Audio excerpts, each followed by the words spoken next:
The sky above Zorinth churned with colors unnatural to any eye born of Earth.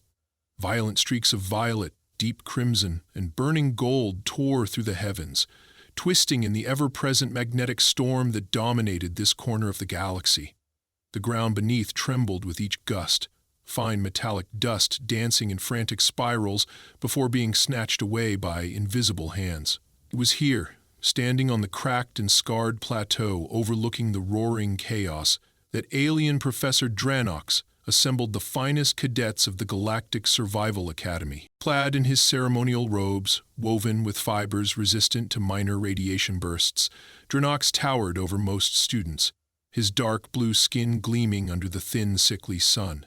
His 4 hands clasped behind his back, he surveyed the gathered hopefuls with eyes like twin polished obsidians. Around him stood a gathering of beings from across the known universe. Lithe Venerians with skin of glistening silver, stout Gorgons in thick hide armor, the gaseous Turalites that shimmered like shifting smoke, and dozens more, each species bringing their own pride and history of survival mastery. At the very edge of the assembly, half lost behind the massive bulk of a Gorgon, stood Marcus Reed, a human cadet from Earth. His uniform, once crisp and proud, bore the faded marks of previous trials. Strips hastily sewn, stains scrubbed but not fully erased. He adjusted the strap of his modest utility belt, feeling the comforting weight of simple tools, none of which would be of use today. Marcus had learned early that in the Galactic Academy, no favor was given to humanity. Earth was still considered a curiosity, a backwater world of primitive survivors, rather than a true contributor to galactic advancement. Dranox's voice, amplified by the subtle resonance of the plateau, echoed across the gathered students. "Behold," he cried, gesturing with one wide sweep toward the maelstrom beyond, "the cauldron of Zorinth, the unbroken storm. No species has ever crossed this storm unaided by technology. No creature, no machine, no mind has yet defeated its fury unaided." He paused, letting the grandeur of his words settle over the students like a weighted shroud. The storm rumbled, a deep guttural roar that made the very stones underfoot vibrate. "Today, one of you may change that," Dranox continued. "Today, you face the final trial. To pass is to ascend. To fail is to remain forgotten." The line of students shifted uneasily. Some exchanged quick glances, their expressions tightening with uncertainty. A few Gorgons puffed up their chests, snorting derisively at the implied threat. Among the Venerians, subtle pulses of bioluminescent signals betrayed a rapid exchange of calculations and strategies. Marcus remained still, eyes narrowed against the biting winds that already clawed at his exposed skin. A transparent dome had been erected behind the assembly, a simple shelter for those who would inevitably be forced back by the storm's wrath.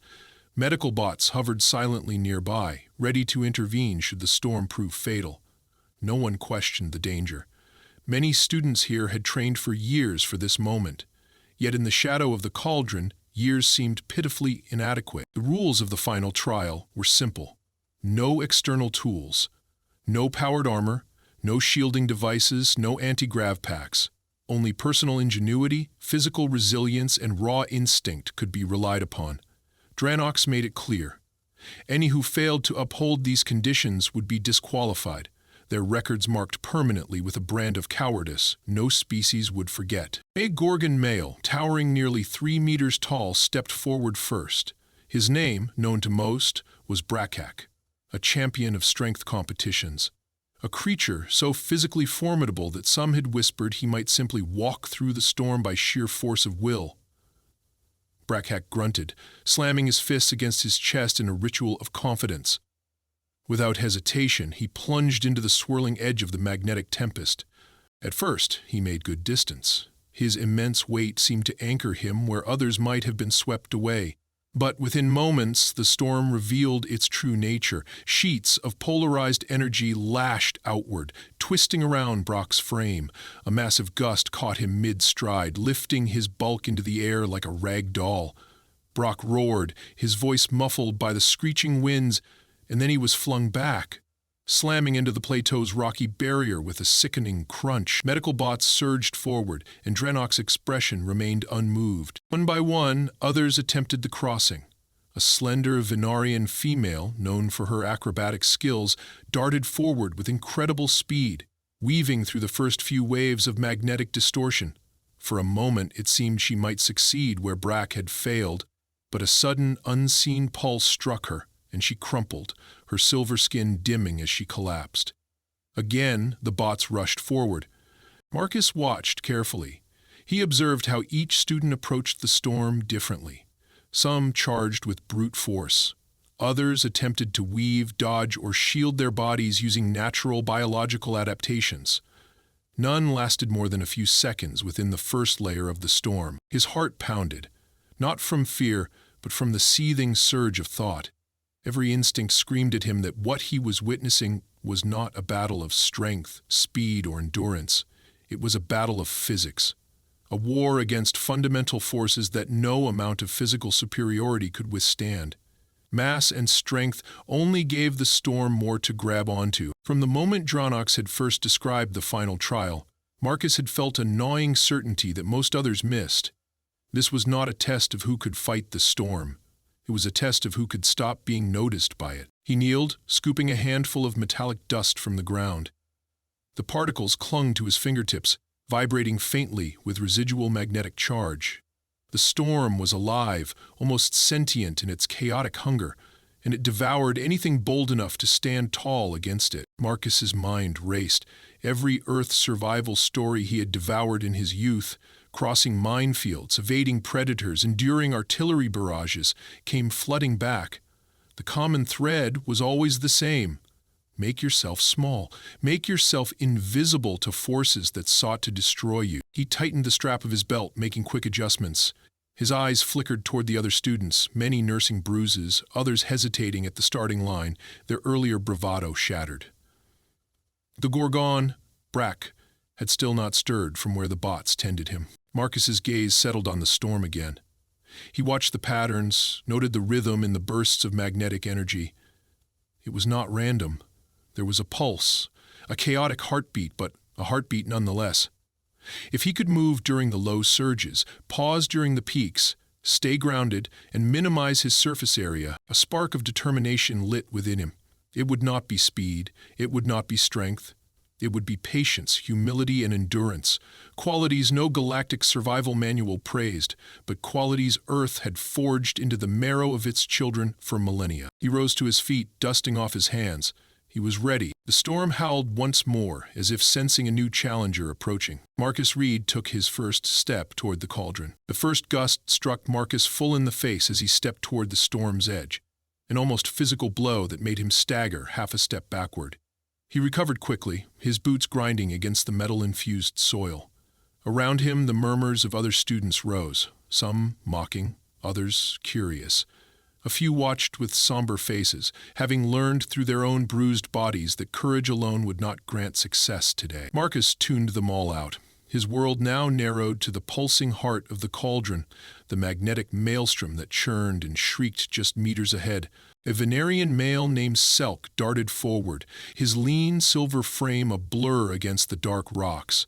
Selk's reputation among the Academy's students was built on agility, reflexes so fast that even automated targeting systems struggled to track him.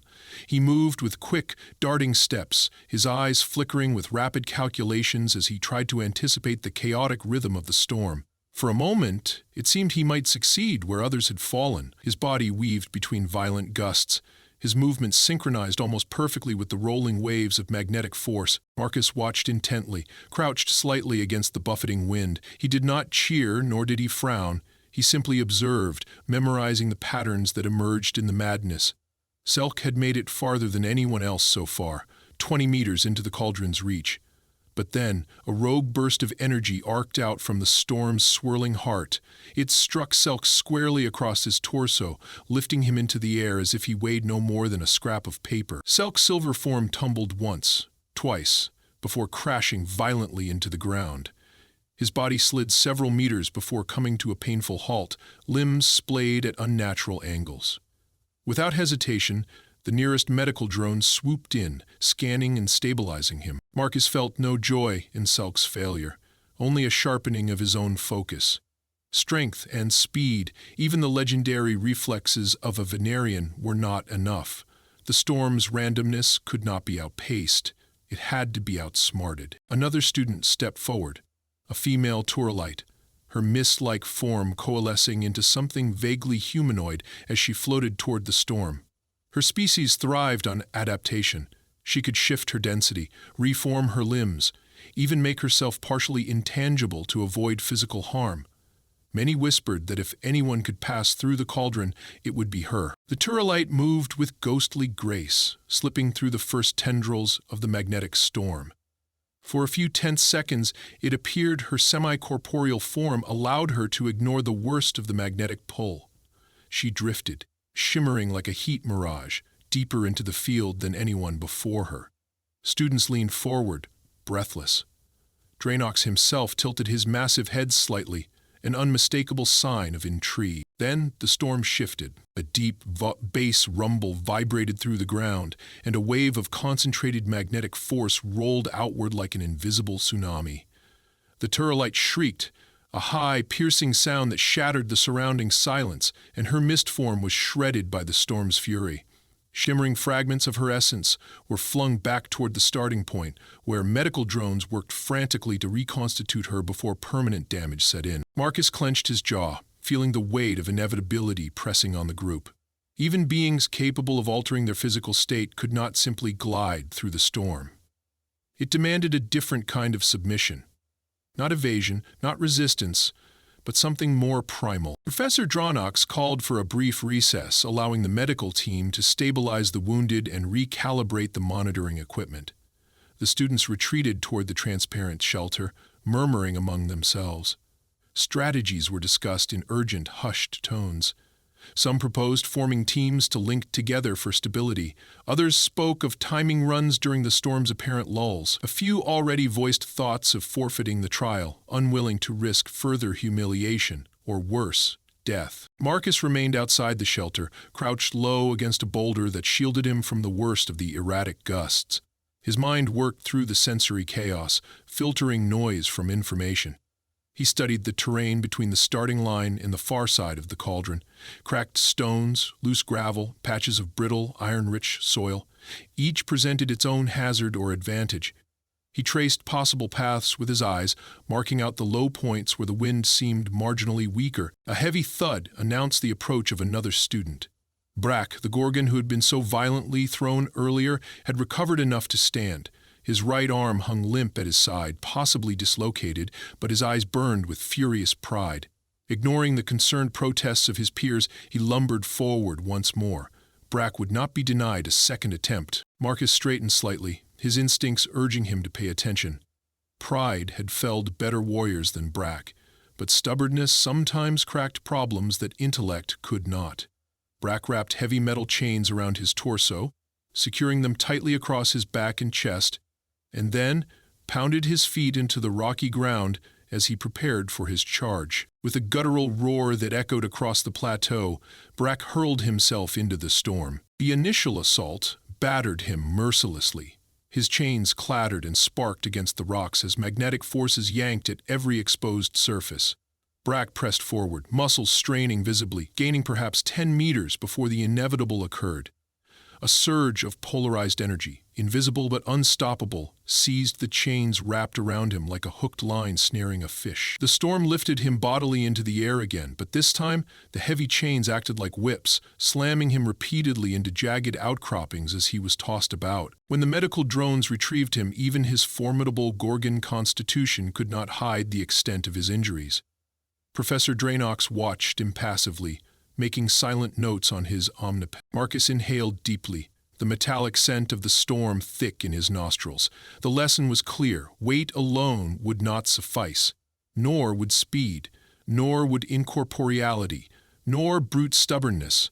The storm was not an opponent to be overpowered or outrun. It was a force to be endured with patience, precision, and relentless caution.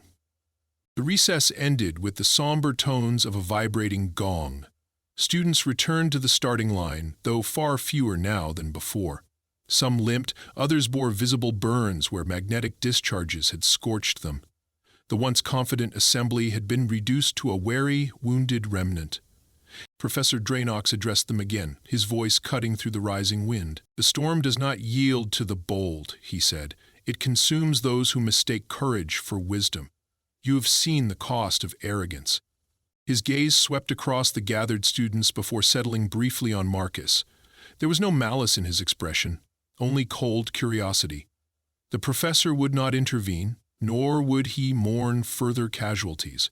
In the Academy's philosophy, survival was a merit earned, not a gift bestowed. Marcus adjusted his gear one final time, tightening the straps of his utility belt and checking the knots on the weighted lines he had prepared. His plan had not changed. He would move when the storm's pulses dropped, inching forward like a burrowing insect rather than a sprinting beast. He would minimize his profile, keeping every part of his body close to the ground, and he would trust in his own readings of the storm's chaotic heartbeats. He stepped to the edge again, his boots crunching against the loose debris.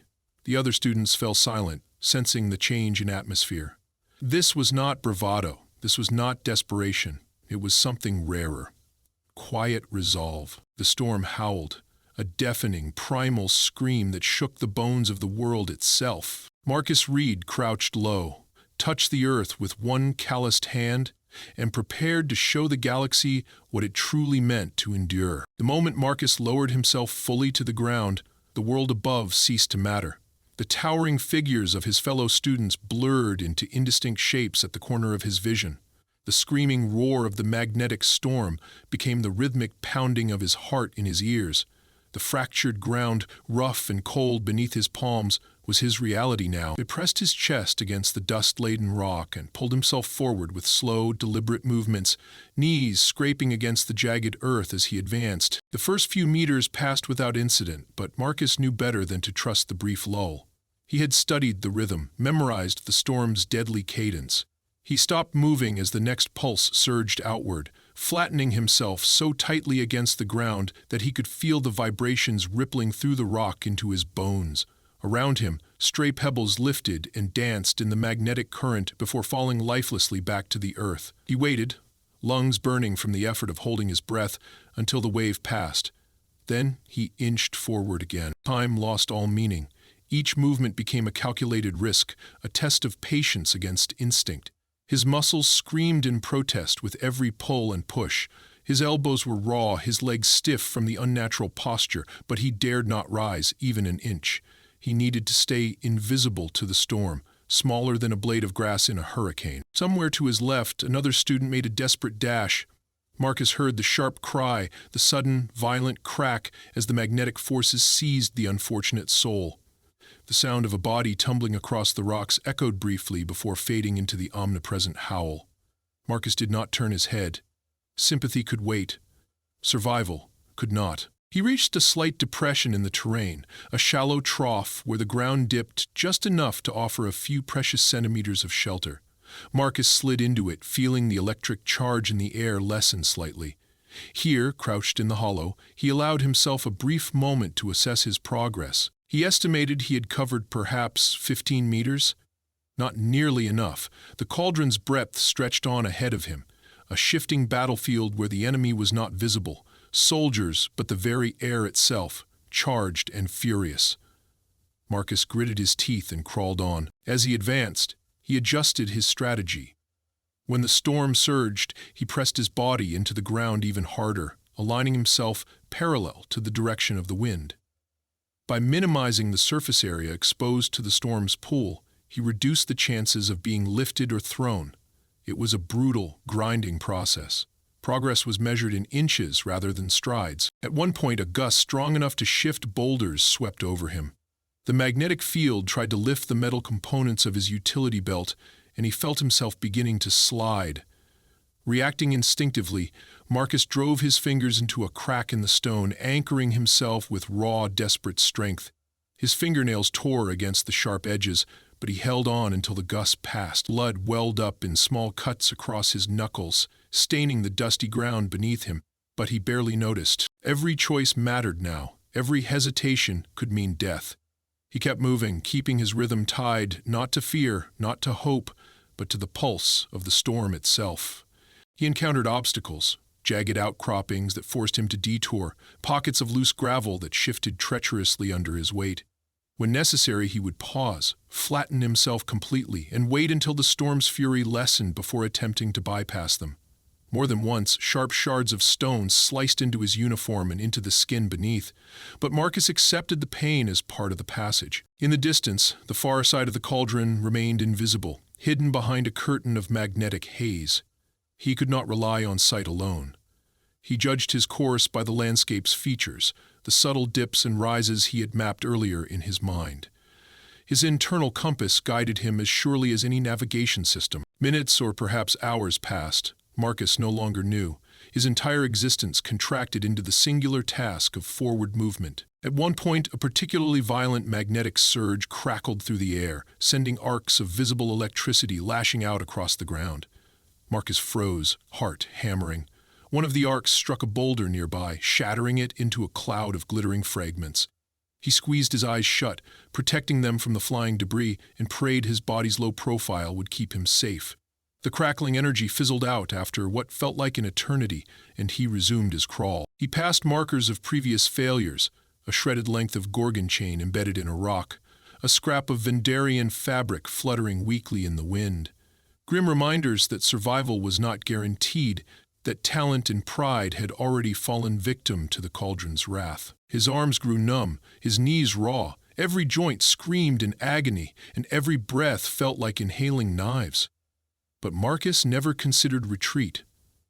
His mind burned with a stubborn fire, a refusal to let the storm break him where so many others had fallen. Then, for the first time, he noticed a subtle shift. The storm's pulse pattern began to change. The intervals between surges grew shorter, but the intensity of each individual burst lessened slightly. The cauldron was evolving, adapting, perhaps reacting to the persistence of the challenger within its heart. Marcus adjusted his strategy accordingly. He no longer paused for every minor surge. Instead, he judged the strength of each pulse, moving through the weaker ones while flattening himself against the ground during the stronger ones. It was a delicate balance, requiring intuition as much as analysis. Slowly, the ground beneath him began to change. The rocks became more stable, the dust less metallic, signs that he was nearing the far boundary of the storm. Hope stirred in his chest, but he crushed it ruthlessly. Hope led to mistakes. Hope led to recklessness. He could afford neither. Instead, he focused on the next movement, the next handhold, the next breath. Sweat poured from his body despite the chilling wind. His muscles trembled with exhaustion. His vision blurred at the edges, and the metallic taste of blood filled his mouth from biting the inside of his cheek to stay focused. But he crawled on, refusing to yield to weakness. In the shifting wall of magnetic energy ahead, a momentary break appeared, a glimpse of open ground beyond the storm's reach. Marcus forced his battered body forward, digging into the earth with the last reserves of his strength. The final stretch loomed before him, a gauntlet of gusts and unseen forces eager to drag him back. He flattened himself one last time as a powerful surge rolled over him, the ground vibrating so fiercely he thought it might tear itself apart. When the tremors subsided, he pushed forward with everything he had left, each movement a battle against the storm's dying grip. The ground beneath his fingers shifted from broken stone to firmer, more solid earth. The electric charge in the air lessened, and the roar of the storm faded to a distant background thunder. Marcus rolled onto his side, gasping for breath, his entire body shaking with exertion. He had crossed. Through blurred vision, he saw the boundary markers of the Academy's designated safe zone just meters away. Somehow, impossibly, he had survived the cauldron's fury. He lay there for a long moment, unable to rise, barely able to move, but a small, fierce smile tugged at the corner of his cracked lips. The storm had not beaten him. Marcus Reed had endured. Marcus forced himself to sit up, his body trembling under the weight of exhaustion and pain. His limbs felt foreign, almost detached from his will, but he gritted his teeth and pressed his palms against the rough ground, pushing upward until he managed to kneel.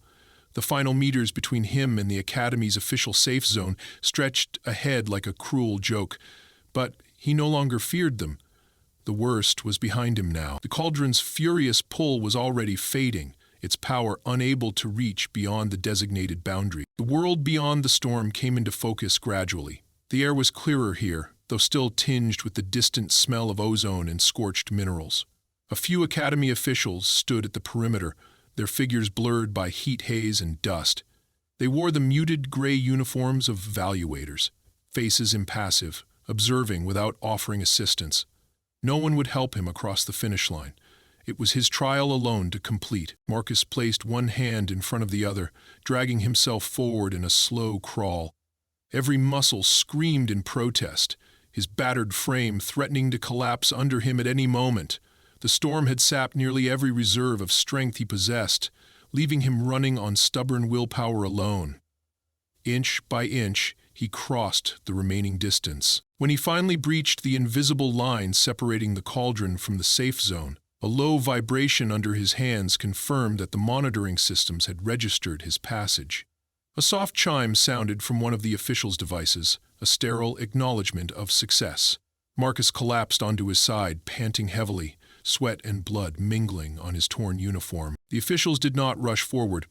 Instead, one of them, a tall male with intricate tattoos running down his neck, stepped closer and tapped a sequence onto his omnipad. A semi-transparent data screen appeared above Marcus, displaying his vital signs, survival assessment, and official trial status. The word "communid" flashed in pale green at the top, followed by a line of data that marked him as the first in recorded history to endure the cauldron without technological aid. Professor Dranox's silhouette emerged from the far side of the observation zone. His long robes trailed behind him, caught in the gentler winds beyond the storm's reach. He moved with deliberate slowness, his gaze locked on Marcus. The students who had not yet attempted the crossing and those who had been pulled from the storm broken and defeated gathered quietly behind the professor, their expressions a complex tapestry of awe, disbelief, and something close to reverence. Marcus struggled to sit upright again, wiping blood and dust from his face with the back of his trembling hand. His breathing was ragged, every inhale scraping painfully against his ribs. He met Dranox's gaze without flinching, even as his vision swam at the edges. Dranox stopped a few paces away, his expression inscrutable. For a long, heavy moment the two regarded each other in silence, the only sound the faint sigh of the dying wind behind them. Without a word, Dranox extended one of his forearms and gestured for Marcus to rise. Marcus dug his heels into the ground and pushed upward, wavering but determined. His legs threatened to give out, but he locked his knees and stood, swaying slightly. Every fiber of his being screamed for rest, for relief, but he refused to show weakness now, not in front of the professor, not in front of those who had watched him make the impossible journey. Dranox spoke at last, his voice low but clear enough to carry across the quiet gathering. "You have succeeded where all others have failed," he said. "Not through strength, not through speed, but through understanding, through submission to forces greater than yourself." He stepped closer, studying Marcus with those obsidian eyes that seemed to strip away all pretense. "You did not fight the storm. You became smaller than its rage. You endured without defiance. And in doing so, you have achieved mastery over what cannot be conquered." The other students shifted uneasily, some bowing their heads, others staring with wide, unblinking eyes. The lesson was obvious, and none could deny it. Marcus had redefined what it meant to succeed in the final trial. Dranox raised his voice slightly, addressing all those present. "Let it be known," he declared, "that Marcus Reed of Earth is the first to cross the cauldron unaided. His name shall be entered into the Academy's archives as a testament to the virtues of patience, adaptability, and perseverance." He turned back to Marcus, a flicker of something almost like respect crossing his features. "Rest now, cadet," Dranox said, his tone softer. "You have earned it." At a subtle signal from the professor, a pair of medical drones glided forward. Unlike the emergency drones that had rescued fallen students from the storm, these moved with a solemnity that bordered on ceremony. One extended a padded stretcher, while the other deployed a scanner that bathed Marcus in soft blue light, cataloging his injuries without invasive probing. Marcus allowed himself to collapse onto the stretcher, his body finally surrendering to exhaustion. As the drones lifted him and carried him toward the recovery zone, he caught sight of the other students, parting to allow passage. Some averted their eyes, shame or humility etched into their faces. Others met his gaze with something fiercer, admiration, and perhaps a burning desire to learn from what they had witnessed. As he drifted into a half-conscious haze, Marcus heard muted conversations breaking out among the students, discussions about tactics, about humility, about thinking differently. His success had shattered assumptions that strength and aggression alone could win survival. He had opened a new path, one based not on overpowering the environment, but on adapting fully to its demands. The medical bay was a quiet sanctuary compared to the storm-blasted plateau. Soft lights illuminated sterile white walls, and the gentle hum of diagnostic machines filled the air. As the drones worked to tend his wounds, surging lacerations, injecting nanobots to accelerate healing, Marcus allowed his mind to drift, replaying every moment of his journey through the cauldron. He knew he had changed more than his own fate today. He had changed perceptions across the academy, and perhaps even beyond it. For so long, humanity had been viewed as primitive by galactic standards, a young race still fumbling through technological adolescence. But today, on the broken plains of Zorinth, a human had demonstrated that survival was not always a matter of the most advanced tools or the most powerful physique. Sometimes, survival demanded a deeper understanding, an ability to yield without surrender, to endure without rebellion. Marcus did not care for glory. He did not need his name etched in stone or sung in the halls of the academy. What mattered to him was the journey itself, the proof that even in the face of impossible odds, thoughtfulness, patience, and sheer stubbornness could carve a path through anything. He closed his eyes, allowing the healing systems to work uninterrupted, and let the exhaustion take him. Tomorrow would bring new challenges, new doubts from those who refused to believe what they had seen.